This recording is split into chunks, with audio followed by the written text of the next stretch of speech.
जी नाज़रीन, मैं अपने अदारे, अपने स्टाफ और अपनी टीम के बिहाफ़ पे इस प्लेटफ़ॉर्म पे आपको खुशामदीद कहता हूँ। नाज़रीन, इंसानी ज़िंदगी में इल्म, कलम और किताब की बहुत अहमियत है। ये एक ट्रिनिटी है, इल्म, कलम और किताब। ये ट्रिनिटी, ये तस्लीस, ये ट्रायंगल इसकी इंसानी ज़िंदगी में बहुत ज़्यादा अहमियत है। वो चाहे शख्सी और ज़ाती ज़िंदगी हो, चाहे कौमों की ज़िंदगी हो, इज्तिमाई ज़िंदगी हो, चाहे हुकूमत और रियासत में इसका इसकी इन्वॉल्वमेंट हो, इस इल्म, कलम और किताब की बहुत ज़्यादा अहमियत है। अगर हम माज़ी में देखें, तो जिन कौमों के पास साइंटिफिक नॉलेज थी, स्किल थे, जिन कौमों के पास अस्करी और फ़ौजी ताकत थी, जिन कौमों के पास तहज़ीबी एतबार से, फ़िक्री एतबार से, नज़रियाती एतबार से उन्हें फ़ज़ीलत थी, उन्होंने फिर लोगों की अमामत भी की। उन्होंने फिर लोगों को अपने साथ अपनी मर्ज़ी से चलाने की कोशिश भी की। तो अगली बात ये है कि हमारा बनी नौए इंसान की जो फ़ज़ीलत है, हम अगर अशरफुल मखलूक़ात हैं, तो इसी इल्म की बुनियाद पे हैं, जिससे हमारी पूरी कायनात के अंदर दूसरी मखलूक़ात पे एक सुप्रीमेसी बनती है। जो आखिरी दीन है, अल्लाह का जो आखिरी पैगाम है, जो आखिरी किताब हमारे पास आई, जो अल्लाह का लास्ट कनेक्शन इस कायनात में हुआ किसी नबी के तवसत से, तो वो नबी आखिरुज़्ज़मा हमारे नबी अलैहिस्सलातु वस्सलाम के थ्रू हुआ। उन पे जो आखिरी किताब आई वो कुरान पाक है, जिसके बाद क़यामत तक कोई ना किताब आनी है या ना कोई नबी आना है। और हम उम्मत ही, हम मुसलमानों ने ही इस इंफॉर्मेशन को, इस पैगाम को पूरी दुनिया में हमने फैलाना है, तो हम पे ही एक अंबिया जैसी ज़िम्मेदारी डाल दी गई। ये मुझे बात इसलिए करने की ज़रूरत पेश आई क्योंकि हम अपनी इस रिस्पॉन्सिबिलिटी को जानते हुए, पहचानते हुए पूरी पूरी कायनात के अंदर, पूरी दुनिया में इस पैगाम को फैला दें। और अगर कोई, हाँ, अल्लाह को नहीं भी मानता, लेकिन उसको ये बहरहाल कबूल करना पड़ेगा कि इल्म की और इस कलम की और किताब की इंसानी ज़िंदगी में बड़ी नुमायाँ अहमियत है। और आखिरी पैगाम, आखिरी किताब भी जो अल्लाह की इंसानियत के पास आई, उसका आगाज़ ही इसी एक सेंटेंस से हुआ कि इक़रा बिस्मि रब्बिकल लज़ी खलक़, खलक़ल इंसान मिन अलक़। वो पढ़ने और पढ़ाने से ही अल्लाह ने बनी नौए इंसान से अपने कलाम का आगाज़ किया। हर नबी की एक दुआ होती है। हमारे नबी अलैहिस्सलातु वस्सलाम की जो दुआ थी, जो आखिरी नबी हैं जिसके बाद कोई नबी नहीं आना, उनकी भी दुआ थी कि रब्बी ज़िदनी इल्मा। उन्होंने दुनिया में अपनी ज़िंदगी में हर किरदार बड़ी खूबसूरती से परफ़ॉर्म किया, हर रोल अपनी मराज पे जाके उन्होंने अदा किया, लेकिन अपने लिए जो प्रोफ़ेशन, जो ऑक्यूपेशन, जो मनसब पसंद किया, वो मुअल्लिम का था, वो उस्ताद का था। उन्होंने फरमाया, इन्नमा अना बुइस्तु मुअल्लिम, कि मैं इस दुनिया में एक उस्ताद की हैसियत से आया हूँ और मैं उस्ताद बना के भेजा गया हूँ। अगर हम देखें इंसानी ज़िंदगी की तारीख़ भी, तो इंसानियत की, बनी नौए इंसान की तारीख़ भी हमें ये पैगाम देती है कि जिन कौमों के पास, जिस ख़ानदान के पास, जिस शख़्स के पास ये साइंस और टेक्नोलॉजी का इल्म हो, मज़हब का इल्म हो, फ़िक्री और नज़रियाती एतबार से वो पुख्ता हो, वो दुनिया की अमामत भी करते हैं। वो दुनिया के बेहतरीन कौम, बेहतरीन ख़ानदान और बेहतरीन शख़्स बन जाते हैं। और हमारा दीन क्योंकि एक अकमल तरीन दीन है, जिसके बाद कोई और मज़हब नहीं आना, तो इसीलिए ये क़यामत तक के लिए अपनी परफेक्ट शेप में मेंटेन रहेगा और कायम रहेगा। और ये इंसानियत की, लोगों की हर ज़रूरत की तशफ़ीक करेगा।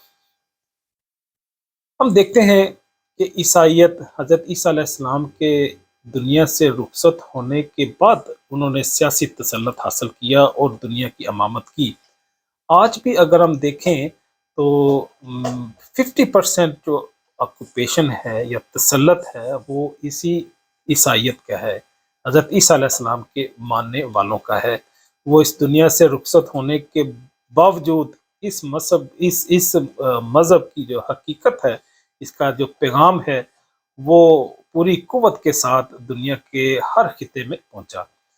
इसी तरह से हम देखते हैं कि हमारा मज़हब इस्लाम, जिसकी मैं समझता हूँ कि हमारे नबी अलैहिस्सलातु वस्सलाम की सच्चाई ان کے منصب نبوت، ان کے نشانات نبوت بھی اسی میں ہے کہ انہوں نے جو پیشین گوئی کی وہ حرف بحرف پوری ہوئی۔ جو قرآن نے نشاندہی کی مستقبل کے حوالے سے، جو انہوں نے پیشین گوئی کی قرآن نے وہ بھی کیونکہ پوری ہوئی، اور یہ بھی ہمارے نبی علیہ الصلوۃ والسلام کی اور قرآن کی حقانیت کی بہت بڑی دلیلیں اور بہت بڑی نشانیاں ہیں۔ تو اسی قرآن نے انسان کو علم کی طرف ایک جہت دی، ترغیب دی کہ علم حاصل کرو، اسی کی وجہ سے تم دنیا میں اور آخرت میں کامیاب ہوں گے۔ من یوت الحکمہ فقد اوتی خیرا کثیرا۔ گزشتہ 300 سالوں کی اگر ہم تاریخ دیکھیں مسلمانوں کی، تو ہماری شکست کا بنیادی جو ریزن ہے وہ بھی علم سے دوری کی بنیاد پہ ہی آپ کو محسوس ہوگا اور نظر آئے گا۔